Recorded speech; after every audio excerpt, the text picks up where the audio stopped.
እግዚአብሔር አምላከ በውነ በመዛሳን እስከዛቲ ሰዓት ዋግኒ አቦተ ኬኛ ዋግኒ ቁልቁሎታ ዋግኒ ቶሎታ ዋግኒ ወሬቀምቶታ iddoo kanatti walitti nu qabee sagalee isaa akka baran dubbii isaa akka dhageenyu mootummaa isaa akka yaadnu badii keenyaan dogoggora keenyaan gaaffii akka gannu dhiifama akka isa kadhannu nu taasisee yaada amantii qalbii amantii isin ilaatee isin kakaasee nu kakaasee iddoo kanatti walitti nu qabee waaqayyo keenyaa galanni guddaan haa ta'u. Maqaan waaqayyo inni guddaa olaanaan waamamee maqaan ishee biraa kan hin hafne biiftii keenyaa qulqulleettii Maariyaamii ergamoota isaa toloota isaa wareegamtoota isaa hundumaaf akka aangoo kabaja isaanii kenname kabajii guddinni guddaan isaaniif haa ta'u. Ija mana waaqayyoo kan taatan abbootii kuluboon obboleewwan daakunoon barsiisonni jaarsolii biyyaa maanguddoon abbootii farmootiin dargaggeessaa dargaggeettiin daa'imni iddoo kana jirtan hundinuu akkam bultanii waaqayyo hunduma keessaniif hunduma keenyaan nagaa laatee galanni guddaan isaa haa ta'u. Guyyaa eebbifame kan guyyaa qulqullaa'e kan guyyaa waaqayyo jaallate kanatti sagalee isaa akka barannuuf isaaf akka ajajamu isaaf akka abboomamu isaaf akka bitannu waaqayyo nu baay'amu. Mata dureen barumsa keenyaadhaa aansaa'e koo aayintii bangalaa adbaar ija koo gara gaarotaatti ol ilaala. Iji koo gara gaarotaa in ilaala. Faarsaa Daawit boqonnaa 120 qinnibii yookaan cufaa keessatti oromiffa isaarraa boqonnaa 121 lakkoofsa aansaa'e koo aayintii bangalaa adbaar የማይቴ ይምሳ ረድኤትሴ ማለ እግዚአብሔር ኢጂኮ ገረ ጋሮታ ኢጂኮ ገረ ቱዮታ ይላለ ገርጋርሲ ኮ የሳን አልፋ ገርጋርሲ ኮ ዋቀዮ ብርሃን አልፋ ጀዴ ከንድበት ልበ አምላክ ያደ ዋቀዮ ከንተ ዋቀዮ ከንፋርፈት Faarsaa Daawit jennee isaarraa wal barsiifnu irraa kadhan mana kiristaanaa keessatti yeedannoodhaan sagalee nama gammachiisu sagalee qalbii nama jijjiirrachiisu sagalee jireenya namaa laatu inni hundumaa dhageenyu Daawiti garbicha waaqayyoon kan faarfatame kan barreeffame Faarsaa 120 yookaan 121 lakkoofsa irratti yeroo faarfate Daawit yeroo dubbate Daawit iji koo gara eenyuu ilaala jedheen iji koo gara gaarotaa ol ilaala. Iji koo gara tullootaa ilaala. Gargaarsi koo eessaan haa dhufaa jedhee of gaafatu. Radiyeetissee maal እግዚአብሔርti gargaarsi koo waaqayyo biraa naaf dhufaa jiru. Gargaarsi keenya eessaan dhufaa? Furmaanni keenya eessaan dhuftaa? Lubbuun keenya hiikamuu didee yoo maal ta'e nu hiikama waaqayyo biraa nu hiikama. Gargaarsi keenya waaqayyo biraa nu dhufa. Rakkoo keenyaaf furmaata kan ta'u waaqayyo biraa dhufa. Kana hundumaa argachuuf immoo iji koo gara eessaa ilaala jedheen gara gaarotaa ilaalaa jedhe. Akka macaafa qulqulluutti gaara jechuun yookaan tulluun hiikoo shan qaba. Isa kanan isinitti himu. Isa kana ol hubachiimu. Iji koo gara gaarotaa ilaala jedhe. Kanaafiyyuu gara tulluutti baanee tulluu ilaaluu qabna. Gara gaaraatti baanee gaara ilaaluu qabna. Maal jechuu isaati? Maal jechuu barbaadeet? Macaafni qulqulluun iccitii qaba. Amantiin iccitii qaba. Qulqulloonni waaqayyo waa'ee isaanii barachuudhaaf iccitii guddaa akkasumatti warri qilleensa dubbatan akkasumatti warri of keessaa fuudhanii dubbatan akkasumatti warri ofumaa waanuma hubatin dubbatan irraa itti dogoggoran malee itti miidhaman malee itti badan malee itti eebbifamu. Kanaaf amantiin iccitii qabdu ortodoksiin macaafni ishees kitaabni ishee faarfannaan ishee qixxaasee iccitii qaba. Kanaaf daawit faarsaa dhibbaa digdama yookaan dhibbaa digdamii tokko lakkoofsa qorraa ammaatti ija koo gara gaarotaatti ol nan kaafadhaa jedhe. Akka macaafa qulqulluun gaarri koo shan qaba. Gaara kan jedhame fakkeenyaan Waaqayyo dubbii isaa, Waaqayyo sagalee isaa akka nu hubannu, akka hubannu fakkeenyaan nutti malee akkasitti miti. Gaarri tokkoffaan mangista samaayaati. Mootummaa Waaqayyo. Tulluu dheeraatti, gaara ol dheeraatti, gaara guddaatti ol ba'uu rakkisaadha. Salphaadhumatti akka mamee gaarru fiignutti, akka bakka ol qixxaadhaan adeemnutti gaara gubbaa fiiganii ol ba'uun ulfaataadha. Cimaadha. Salphaa miti. Mootummaa Waaqayyootti galuun salphaa miti. Mootummaa Waaqayyootti galuun bu'aa baay'eetu qabu. Oomsha nu barbaachisa. Gara bal'ina nu barbaachisa. Waa dhiisuu nu barbaachisa. Qulqullummaa nu barbaachisa. Waan Waaqayyo jaallatu hojjechuu nu barbaachisa. Kana hundumaarraa qulqullummaa ulfaataa rakkoodha. Kanaaf gaaratti ol ba'uun ulfaataadha. Gaaruu gaafa gaara gubbaatti ol baatan, gaara gubbaa gaafa dhaabbattan maal argitu? Maal arginu? Uumama kana arginu.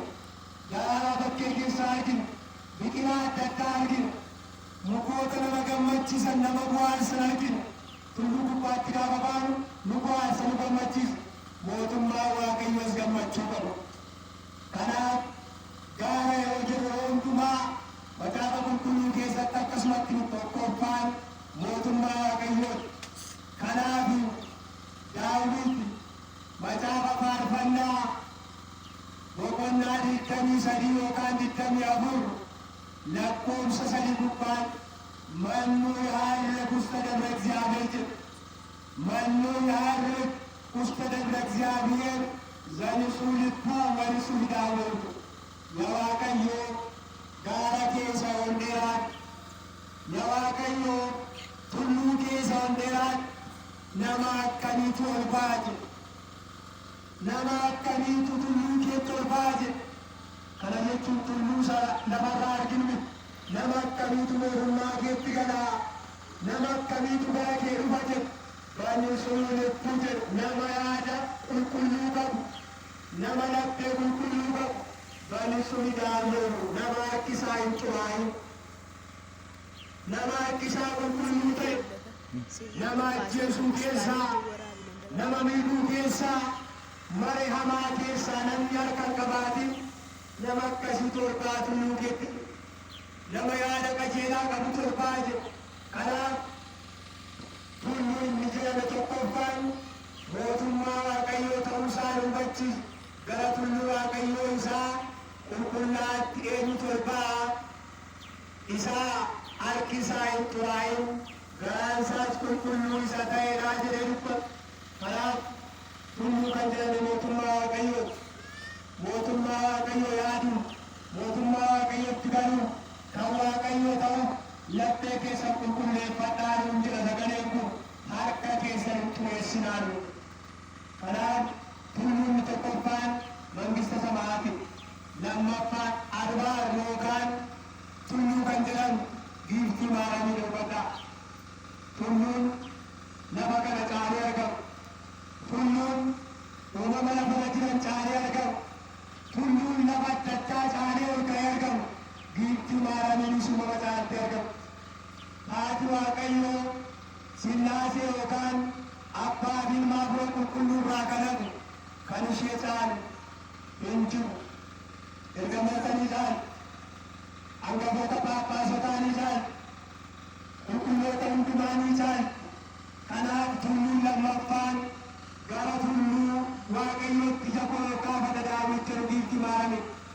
Gara gaarotaan ilaala jedhu, gara kadhannaa ishee ilaalaa, gara waadaa ishee ilaalaa. Kadhannaa ishee abdii taasifadhaa, waadaa ishee galanii abdii taasifadhaa. Gara gaaraan ilaala jechuun kanaa yeroo hundumaa daakuni qixxaasee maayikal yookaan qixxaasee gidduutti maatan ውስተ ሰማይን ሀስተት ወደ ምስራቅ ተመልከቱ። gara baay'inaa jedhu, gara sinammoo eessa laaltanii jiru? Sinumayyuu fuulli keessan baadiintuu sagala yoo ta'e achuma laaltanii jirtu sinayyuu. Hiikoonsaa gara baay'inaalaa jechuun gara giiftii maaraam ilaalaa. Buddeenni jireenyaa dhala namaa kan fayyise, mucaa namaaf jireenya kan laatu, ishee keessaa argame waan ta'eef gara ishee ilaalaa. Kadhannaa ishee abdii taasifadhaa. Waadaa ishee abdii godhadhaa. Maqaa ishee waammadhaa. Maqaa isheen wareegaa. Maqaa isheen kadhadhaa jechuusaati. Kanaaf tulluun lammaffaan giiftii maaraami. Gaarri ol dheeraan uumama caalee argama. Biqilaa naannoo jiran, lafa naannoo jiran caalee argama. Haati keenya maaraamiinis uumama hundaa caalatti argamu. Hin dubbisan malee, hin hubatan malee, kitaaba harka isaanii keessa jiru keessaa haati gooftaa hunda caalti. Hunda nu caaltu. Haati Waaqayyoo giiftii maaraam hunda nu caalti. Amantiin keenya waan hunda nu caala. Macaafa hedduutaa boqonnaa ja'a lakkoofsa 8 gubbaatti Solomoon akkas jedhe. Mootonni 60 jedhe. Dubartoonni lakkoofsi isaanii dhuma hin qabne jedhe. Dubartoonni moototaa yoo jiraatan iyyuu anaaf amma tokkittii koo gubee koo ishee miidhagduu naaf hin gaane. Isheen hunda taanu isheen marattuu keenya ta'uu ishee, isheen abdii keenya ta'uu ishee akkasitti dubbatu, akkasitti nutti. Kanaaf abbaani qulqulluun Efreem, qulqulluun abbaan Yaaqoob, kanaaf akka jiranii abdii taasifatu. Misraaqee, misraaqaatee.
Lafti yookaan hundarra waan caalu biiftuu maaraam hunda taate waan ta'eef lammaffaan haala keenya gurgurmaarame kana itti dabaluudhaanis faarsaa daawit boqonnaa 86 yookaan 87 lakkoofsa tokko gubbaarratti መሰረታትያት ውስጣት ባል ቅዱሳን ያበድሮን እግዚአብሔር ናናቅሰ ሲሆን እንኩሉ ታይኑ ለያይኮት መንደሪ ዋቀዮ ሁንዴሼ ካየት ሁንዴሼ ከንደቤስ መጋላ ዮካን መንደረ ዋቀዮ ቴሶ ዋቀዮ መጋላ ዋቀዮ ከን ሁንዶፍ ተጊቱ ማረሚን ዋቀየቱ ካይ Tulloota qulqullaa'oo iddoo buufata Yaa'ikooti iddoo buufata Waaqayyo jedhamti jedhu kanaaf Waaqayyo isheen gumaana caalchiseeraa jedhu gaafa waa'ee Tsiyooniin kaa'u.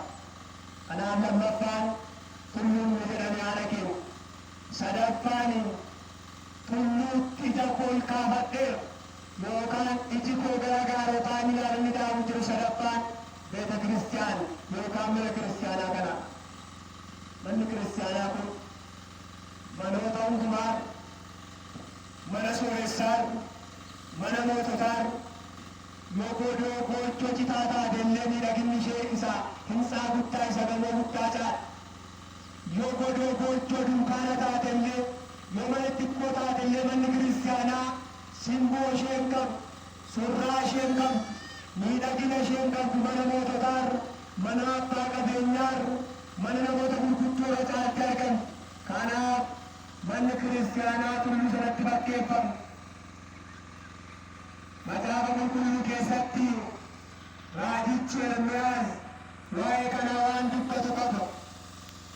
Tullita Ermiyaas boqonnaa 17 lakkoofsa 12 dubbistan yaa ijoollee Israa'el yaa ijoollee namootaa jedhu manni qulqullummaa keenya lafa ol ka'aa jirti jedhu manni qulqullummaan keenya bakka argeetti bakka hundumaatti argamti jedhu manni qulqullummaan keenya bakka teessoo araaraati jedhu manni qulqullummaan keenya iddoo teessoo araaraati bakka hundumaatti argamu tulluu taatee mul'atti jedhu yaa ijoollee Israa'el yaa ijoollee namootaa warri dhiiftanii adeemtan garuu inni yaasifatu waaqayyo kan nu haawwatu isni deemu nu haawwatu garuu nu haawwatu irraa garagaruu nu haawwatu shakkuu nu haawwatu isin ijoolleen Israa'el warri irraa garagaltan hin leeyyaatu hin qaanoftu jedhu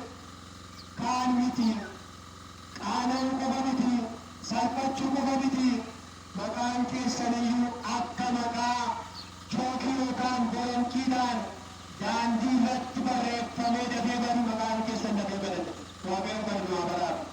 Kanaaf manni qulqullummaan keenya iddoo ol ka'an gaara mul'ataa iddoo mul'attu kana waan jedhatu hin jedhu kana waaqayyotu hin jedhu iji koo gara gaaraa ilaala daawwichi mata duree keenya irratti gaara kan jedhame bakka shanitti qoodaman isin hin jedhu bakka tokko bakka lama bakka sadii samma ilaallee arfaffaaf shanaffaan immoo yeroo kan biraa baramu dubbanni raawwachuu bitu kunneen irraa sagantaan keenya yeroo keenya gabaabaan waan ta'eef sagantaa lammataa irratti immoo xumurraa ija koo gara gaarotaatti olii ilaalaa gargaarsi koo eessaa naa dhufaa gargaarsi koo waaqayyo biraa naa dhufa jedhee daawit kan dubbate bu'uura godhannee baranne sagalee isaa kanaan waaqayyo waa'etti ija 30 ija 60 ija 100 ija guutuu godhannee mootummaa isaa kan dhaalu haa taasisu.